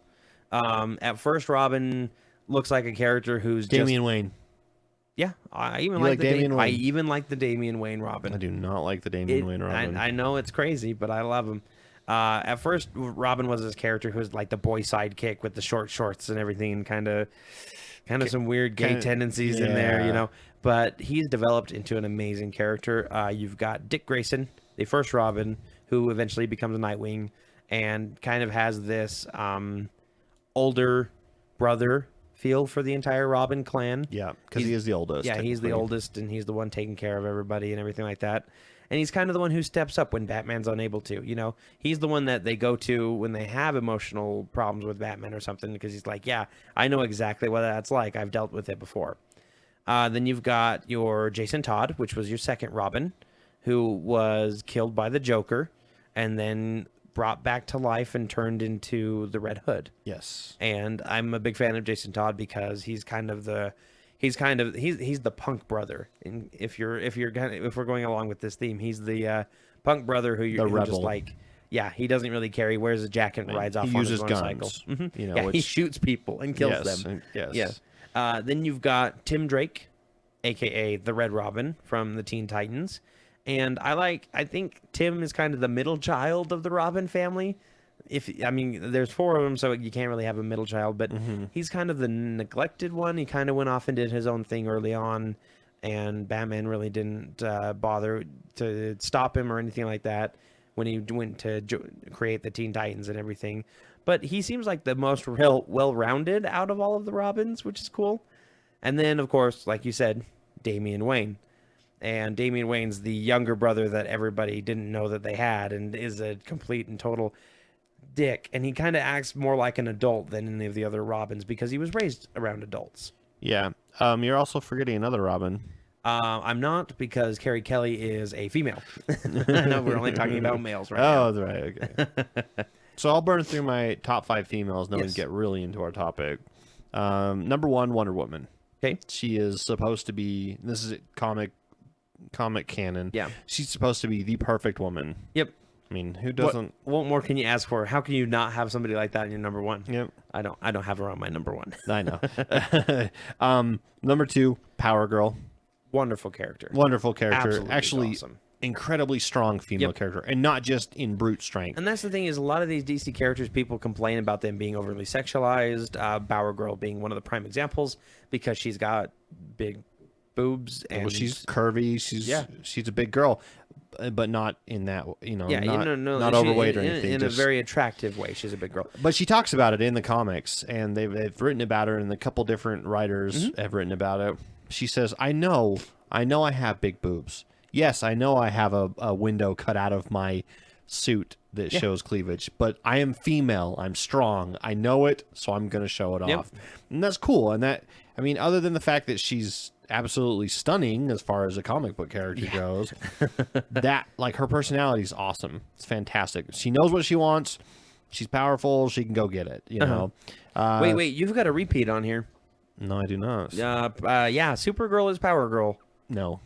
They're from different Earths. They're from different multiverses. All right. Supergirl is the younger version of Power Girl, basically. Power Girl's in her 30s or so. Supergirl's like in her teens, like 19. Where Power Girl is super confident and strong and everything like that.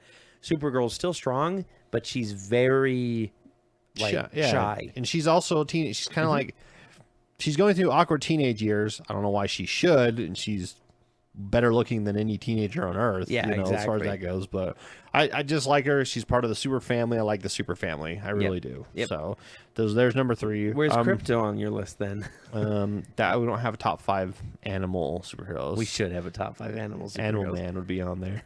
Rocket Raccoon would be on mine. And Cosmo. Yep, Cosmo. Super Crypto Superdog. We'll do that later.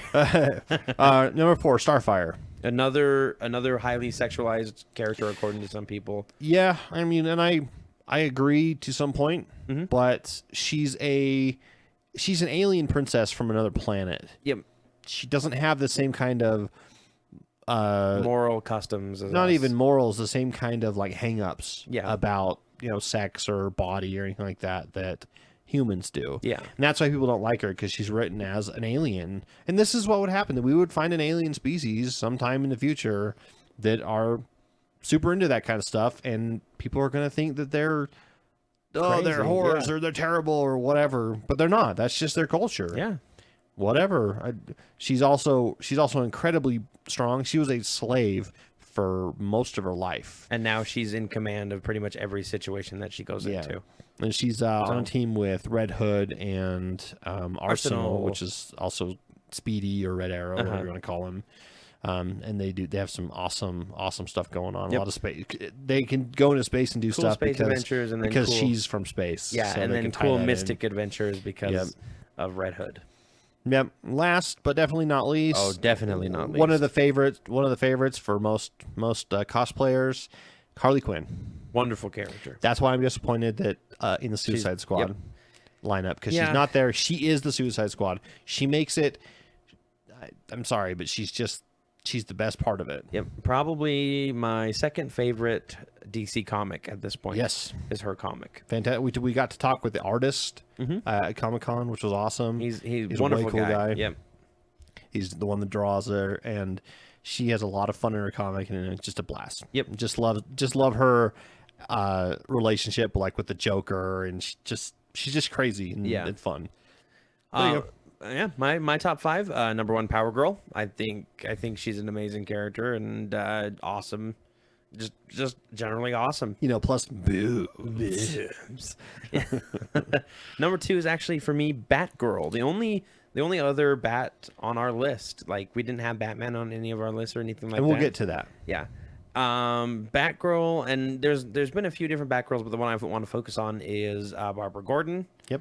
The daughter of Jim Gordon, who ended up in a wheelchair for a while there because the Joker shot her, not realizing she was Batgirl, just shot her as Barbara Gordon to get to Jim Gordon, which is kind of crazy if you think about it. Yeah.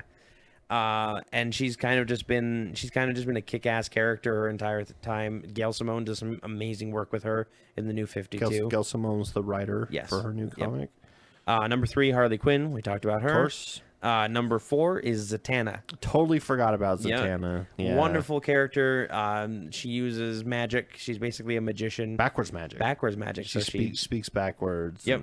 And spells do things for her. And she's crazy, and she commands the entire Justice League Dark now, which is really cool. And I just enjoy her character of she wants to be an independent woman, but at the same time she wants to beloved by Constantine, her companion, which we didn't talk about Constantine either. He's kind of on my also list. And then number 5, I talked about this with Shazam, and this is the one we're going to get to, with Stargirl.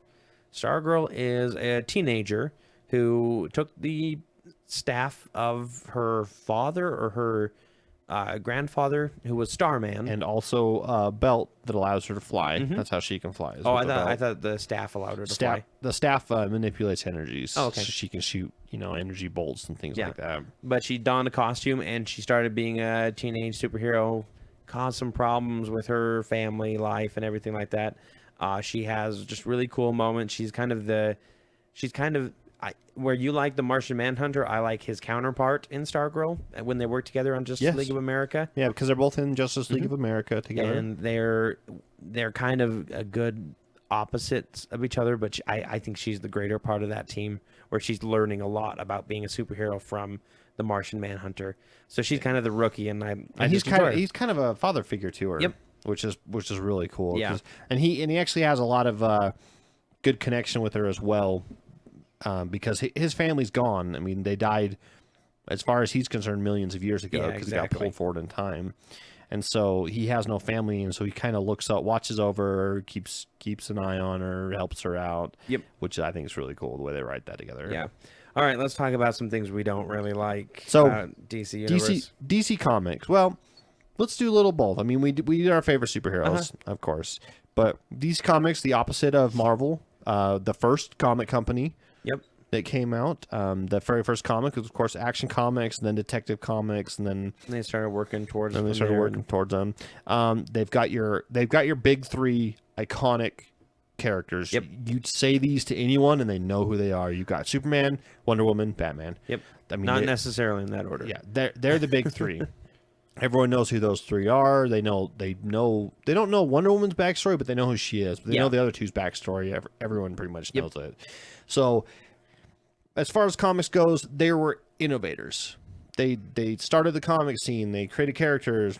In fact, most of the characters in Marvel are cribbed from copies of DC Comics characters to some point. Yeah, Thanos is a copy of Darkseid. Hawkeye is a copy of Green Arrow.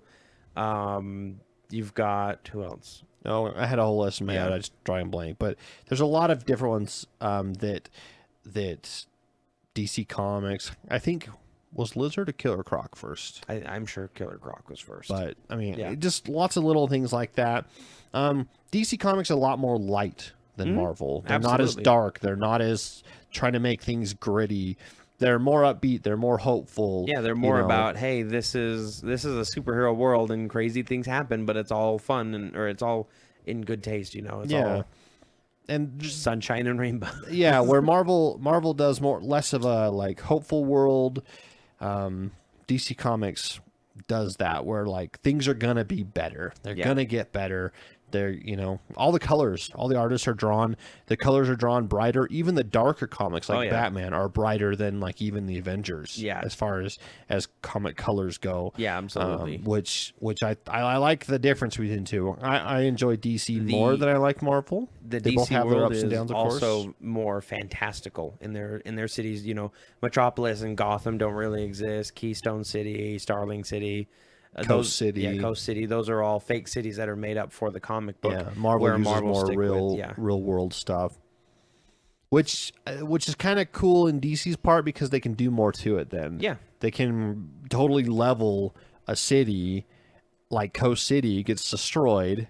Yeah. Which drives Hal Jordan crazy. Marvel can't really do that. It can't be like San Francisco got destroyed. Yeah. I mean, because we relate to San Francisco and we go, geez, there's a million people there that just died. Yeah. Whereas in DC Comics, you're like, holy crap, a city full of people just died. But I don't know. I still want to read the comic because I want to know what happens. There's one thing I like about DC Comics is when they do tie-in issues, they do a lot of those, but they do a lot of big events as well. Big world-changing events. DC was the first one to do that. They had the multiverse where they had hundreds of different stories and same characters but from different universes they never meshed. And then came Crisis on Infinite Earths. Which is probably the first and the best crossover comic you'll Yeah. ever see. And so it was the first time a comic company has taken all of their titles and all of their different things And tied them all together somehow, which great. I love those kind of things. Half of my reading list is, besides the monthlies I get, are tie-in comics that I've been reading and catching up, which Marvel doesn't do that many. Nope. I go look at Marvel and there's like a few X-Men ones, one or two Avengers ones, maybe a Spider-Man one. Every now and then they're coming out with the new Secret Wars from I think Marvel. DC tries to do like a new event every single year. Yeah, or at least like 2 a year, actually, because they're doing I think it's like 2 a year, which is crazy. Totally crazy. They've done Flashpoint, they've done Countdown, Futures End, Crisis on Infinite Earths. They've done Infinite Crisis. They've done Final Crisis. Wait, you're naming the same thing over and over again. With No, I'm not. They're all different. different. They're all different ones and from different eras. And I got more that I could go look at my list of comics that I got. And the death of Superman was one of the huge broke death in comics. Yep, absolutely. Which oh my gosh, is a good and a bad thing. Yeah. I think superheroes need to come back to life. I've been thinking about this a lot lately. I think so too. And it's kind of, at first you're kind of like, oh, there's no more death. Well, then why do people even die? And they die because it's the noble sacrifice kind of thing. And it pushes the story along. And it allows for character development. Yeah. Like, as well. Like when Peter Parker dies, it allows for Doc Ock to come in and take his place for a little bit, which is crazy. And then, Peter Parker comes back, everybody returns to the normal, and everything's fine. People, don't worry. All you people sending death threats out because of Peter Parker dying. They'll come back. Yeah. Like right now, Captain America has no powers. He'll get his powers back. Thor is a woman. Thor is eventually going to get his powers back, you know? I mean, it had whatever. Yeah. It's nice. It allows a comic company like DC or Marvel to create a new story and change it up a little bit. Yeah. Mix it up a bit. One thing that DC that I also like about them, besides the fact that they tie everything together, they were the first company to have their own League of Superheroes. Group of superheroes. That's true. They were Justice Society of America. Yep, right before the Avengers and you have Aquaman, Superman. You've got did you know the first Jay Garrick Flash? You've got Green Lantern, but not from Green Lantern, Space Cop Green Lantern. Are you sure that was the first one? Because I thought the Justice League was first, but the Justice Society was the alternate version that was supposed to be earlier. I could be totally wrong. Yeah. I could be totally wrong. But the first couple of issues of Justice League, the first Justice League, didn't have Batman and Superman in them. They were already in their own world's finest, though, I believe, at that time. Yeah, and they were basically... Well, I think Batman came in at the end there, or Batman and Superman came in and helped him at the end there, but they never joined the Justice League until like issue 10 or something like that. Nice. Like they never officially joined them. And I like Marvel, don't get me wrong, but they've always been just a little bit behind as far as innovative stuff. At least until recently. Yeah, like they've switched to become ahead of the game. But DC is still doing stuff that shakes up the whole dichotomy of comics. I mean, the new 52 and 2.5 years ago. A lot of people didn't like it. They reset all their comics back to Title 1 and they reset all the worlds. And you know what they did, Scott? They allowed somebody like me, who's never bought a comic before, to go in and buy comics without feeling like I'm missing 600 issues of that comic, you know, and missing 600 issues of that story. Believe me, I picked up a couple Superman 901 or something like that, and I'm like, geez, there's 900 issues before this. I don't want to go read them all. Then they reset a couple months later, and now I'm like, all right, I can start over. Yeah. I can number ones. Here we go. And they weren't even reboots as far as retelling of the origin stories. They just started anew. Yep. They kind of glossed over it in the beginning and moved on from there. Barely. Yeah. I mean, very few. Batman didn't even have an origin story until recently. And then he had some flashbacks and stuff. But I think Justice League was the only one that had a real they figured DC Comics figured everyone already knows Batman's origin, Superman's origin, things like that.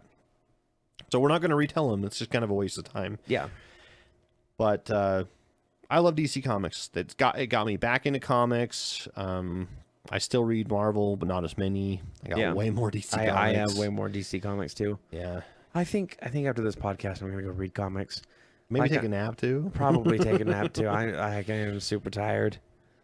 Yeah.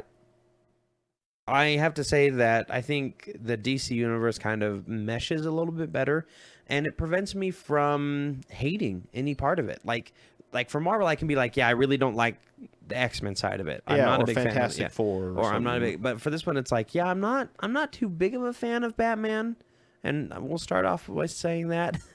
I'm right there with you. But I'm at the not same that time, big I'm a like, Batman but I fan. like this character, I like this character, I like this character, all from the Batman universe, so they're okay, you know? Like with X-Men, it's like, maybe I like one or two characters, but I still don't want to go buy a comic and read about them.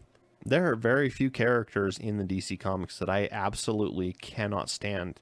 And who I'm trying to think of any off the top of my head. Yeah. I'm having trouble with Batwoman. She's kind of just yeah, I'm not a big fan of Batwoman either. I think that's because of who's been writing her lately and drawing her. I don't think that it's a comic for you either. Yeah, it's I think not meant for me. I think that is a mainly female comic or a mainly LBGT comic. It's true. And that's not to say it's all about lesbians and everything like that, but it does influence the comic a little bit. I would say I'm not too big of a fan of the Green Lanterns. Like I love the concept of the Green Lanterns. I am a total fan of the Green. I love the Green Lanterns. And that's the thing is I'm like, oh, I love the Orange Lantern Corps. I love the Blue Lantern Corps. I love the Indigo Tribe. I love Kyle Rayner, Green Lantern, and everything. It's just I don't like the way that they write the Green Lantern because they have 4 or 5 different Green Lantern. You've got Green Lantern, comics. Green Lantern Corps, Yep, and Green Lantern New Guardians. and you've got Red Lanterns and Orange Lantern or No, Larfreeze. That's done. Oh, is that over? Larfreeze is done. Okay, so but now they've got Sinestro. Oh, which yeah. what he's doing is Yellow Lantern stuff. Yeah, but if you're talking Green you've Lantern, got 5 you've got Lantern. 3. Well, okay, so you've got 5 Lantern Corps things, and then every month they tie them all in together. So you have to buy Green Lantern and Green Lantern Corps and New Guardians in order to get the story. And I just want to read about Kyle Rayner or Kyle Rayner and Carl Rayner. Get back in the planet. You know, I don't want to. I don't want to sit there and buy a whole bunch of comics. So that's the only reason I don't like the Green Lantern portion of the DC universe. And see, I get them all already, and I enjoy them because when they tell you that. But you know what? You don't need to read the Sinestro ones. You really don't need to read the Red Lantern ones anymore. Yeah, they tied together for like first, 4 episodes. Yeah, 4 issues. Yeah, issue pods. Epissues. But some things I don't like about DC is sometimes they need to be a little bit more realistic at times. Yeah, I mean they can kind of go into the realm of Scott doesn't like the science. No, not even that. Sometimes they just make lighthearted things that probably shouldn't, that Marvel wouldn't. Yeah. Now you're gonna put me on the spot to come up with an example. Yeah, I'm trying to think of something. I'm not really sure what you mean here. Like terrorism. So think about it. I mean, terrorism here is kind of a big deal in real life. Yeah. It's bad. There's lots of crazy terrorist groups out there that do crazy stuff. Mm-hmm. Marvel handles that with you got Shield and Captain America and Iron Man going after terrorists. They combat and helping threats. And DC, like, you don't ever see that. Yeah. You know, the most terrorist attack is like some supervillain builds a giant monkey out of robot parts, and attacks. A giant monkey out of robot parts. Yeah, I kind of agree with you there, but at the same time, again, if I wanted to read realism, I'd read the news. Right. So it's kind of a weird little. I have a lot of good to say about DC. Mm-hmm. Not too much bad. No, I mean I really, but Marvel as well. I don't have too much bad about them. They're not as good in the cinematic side of them. But that's totally different from the comic company. Well, we talked about the Marvel Cinematic Universe and how it was great. But there's hope. There is hope. There is hope coming Dawn out of Justice for will be the end-all be-all for how popular DC is. And you know what? DC rocks it in the TV universe. Oh, yeah. And the animated. Oh, yeah. Animated. So good in the animated series. You cannot beat DC animated when it comes to superhero animation. Series and movies. Yeah. So Marvel can't even touch them. They can try, but you can't touch this. They should try more. They should try a lot so that we can get a lot new animated stuff. Which is great. Marvel really doesn't put it out like Marvel puts out animated TV shows like DC does, but every time one of them comes out, I go, okay. Except for the Guardians of the Galaxy one coming out. I'm going to watch that one. That one's exciting. Exactly. And the TV shows are a little bit different than the movies, but the movies are like, oh, it's an Iron Man Hulk team up. Okay, that's kind of okay, whatever. And that's the thing is, the Marvel animated right now, they're going with what the movies are. You know, like everybody loves Iron Man, everybody loves the Hulk. Okay, let's put them together in a movie. Yep. You know, but for DC, it's like, yeah, you know that Suicide Squad? Oh, you don't? Well, why don't we teach you about them? Now you do. Aquaman, you guys all hate Aquaman? Well, let's show you why you shouldn't. Yeah, exactly. And we're going to release The Throne of Atlantis, coming out here soon, which I'm excited for. Yep. So that's DC. If you have a comment that you'd like to make about question, DC, we'd about love to hear about them. We read, between the two of us, we've read almost every single DC. I've read almost every single DC series, starting with the New 52. Yeah. There's like 3 that I didn't. Maybe Nightwing, Birds of Prey, and Batgirl. Oh, I've even read Batgirl. So. I can think of more. Well, I mean, there's a couple like Dial H for Hero and Swamp Vampire. Thing. Yeah. Just more real side stuff that don't really tie in. Yeah. But you know what? Swamp Thing. I hear is really good. But he's also in Justice League Dark now a lot. So. I hear Animal Man was a really good New 52 comic. Yes, that one I glossed over until I started reading more about Animal Man. I heard some opinions, and I was like, dang it, now I got to go pick it up because it looks really good. So let's go ahead and end the show, of course, with our picks of the week, and I want to get into mine because it's a DC tie-in. Go ahead. There's DC New 52 released their second wave back in October of 2012, 13. I think it was 13. Mm-hmm. And with it came one of their newer titles called Earth 2. And I have been holding off on choosing this as my pick of the week because this is my absolute favorite DC comic. It is incredible. It's an alternate universe where Batman, Superman, and Wonder Woman gave their lives to defeat Darkseid on this Earth. So there were no more heroes. Yep. Supergirl and Robin, which was Bruce Wayne's daughter in this universe. Daughter of not only Bruce Wayne, but also Catwoman as well, Selina Kyle. They went through a portal and ended up in the Earth 1 universe to become Power Girl and Huntress. And basically, it's left with no heroes until all of a sudden the Earth chooses a champion to defend it. Green Lantern. In the form of Green Lantern Alan Scott. Yep. A gay character, by the way. Very big controversy for a little bit there. But an awesome character. Yes. And the Roman god Mercury gives his powers of speed to Jay Garrick and creates the Flash.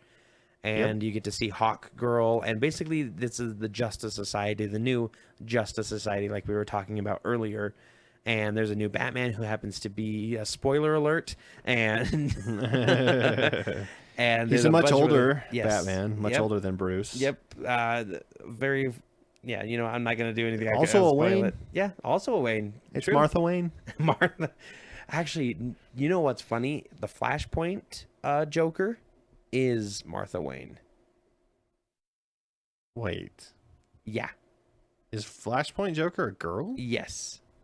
So in the Flashpoint crossover, interesting. I have to go reread that now because Bruce Wayne is the one who gets shot, and Martha and Thomas are have to go on and grieve. Well, she goes crazy, and he becomes the Batman. Yeah, and not just Batman, the Batman is his Batman. name. Yep, and he uses guns, and he's his surgeon self and everything. He's kind of a drinker. Well, I guess his wife finds out about it, and she goes crazy. Like she's already been kind of going crazy, but she goes completely nuts and becomes the Joker.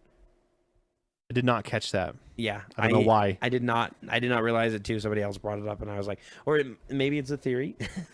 I would like to think that it's true because it would be pretty awesome. Anyway, we're talking about Earth 2 though. Yes. And Earth 2 is an incredible story, and it's eventually leading its way into the main universe, which is insane. So I'm excited to read further into that. We just got another one, and that's probably going to the top of my list of comics to read, even though I've got this huge backlog of about a month that I have to read through. I'm reading Earth 2 first. Yeah, I agree. It's a great comic. Yeah. What's your pick of the week? My pick of the week is a book. Yeah. Another one. A book. Not a comic book, though. Not a comic book, just a regular, a bunch of words. Yeah. Bunch of words in a novel. Words with no pictures. Yep. No pictures. I don't do pictures. Called The NPC. Now, I reviewed a book a little while back called NPCs, which is a fantasy series, but this is completely different. Yes, this is a sci-fi, actually. Which took me off guard when I first started reading it, because I read the NPC and I wasn't expecting it to be what it was. Yeah, because usually NPCs are what stands for non-player character. Uh-huh. So they're, the computer characters in a game. They're the tavern owners in a game. Yeah. They're the guy sitting out front of a tavern that you ask questions to. Yeah, or get a quest from. Yeah. Well, which in this book, the main character, Raytheon, it's his name. His real name's something else, but I can't even remember. They call him Wraith. Yeah, well, because everybody goes by their screen name these days. So it's set in the whole story is set in the future. They don't even mention how far. I'm guessing hundreds of years in the future. Virtual reality is commonplace. People do everything virtually. Society is pretty much self-sufficient now. I mean, you don't work to pay for food or anything like that. You get all your nutrients from chairs. Well, they call them the OmniServe. Yeah, it's a table that can pretty much make everything out of just basic molecules and stuff. Humanity is nigh immortal. Yeah, which means the only thing that can kill them is accidents or like murder. Severe brain damage, basically. Yeah, but even if you get your body crushed, as long as your brain's salvageable, they can rebuild your body. So it kind of goes in. The main character has a job as an NPC. Yep, in a game called Griffin's Claw, which is the analog to WoW. Basically, is what it is. And from what I hear, it's a very, from what it said in the story, is it's a very exclusive game and very hard to master. So a lot of people, the people who do play it, are very rich clientele. And he happens to be not a famous NPC. He's not like a king or anything like that. But, he's got a very cushy job there. And everything. Yes. And so he's a main character there. So you get to see a little bit of that side. But also the other side of the story is he goes to meet a character from another game that he's boyfriend and girlfriend with. Yeah. At a different location in a different city, and craziness ensues, and military action, and awesome action scenes and fight scenes. Amazing characters. Oh yeah, it's great. Check it out. It's off. You can get it on Kindle. Yeah, off Amazon for $3. Yeah, and that's what drew me to it. Is I see these. It's actually a fairly long read for Kindle. I was kind of surprised that it's not as long as say like a 400-page Harry Potter novel. Yeah, but it's it's in the between 200 and 300. So I like it's a very different story than I was expecting, because when you see the title, the NPC, you're expecting it to be about him working and being this NPC and everything like that. But that's really only like a small chunk, very of the small story. Part of it. So it's really cool and good recommendation. Yeah, I would give it 4 out of 5 geek cards. Nice. I thought it was a really well done novel, and I hope that the author decides to write a sequel. Who wrote it? Would you find that out? Yeah, I will find it out real quick. Actually, I will go ahead and give everybody the email information. So if you would like to email the Acts of Geekery Podcast and talk about your pick of the week or your DC favorites or your Marvel favorites, still, we'll take those. You can send that email to actsofgeekery@gmail.com.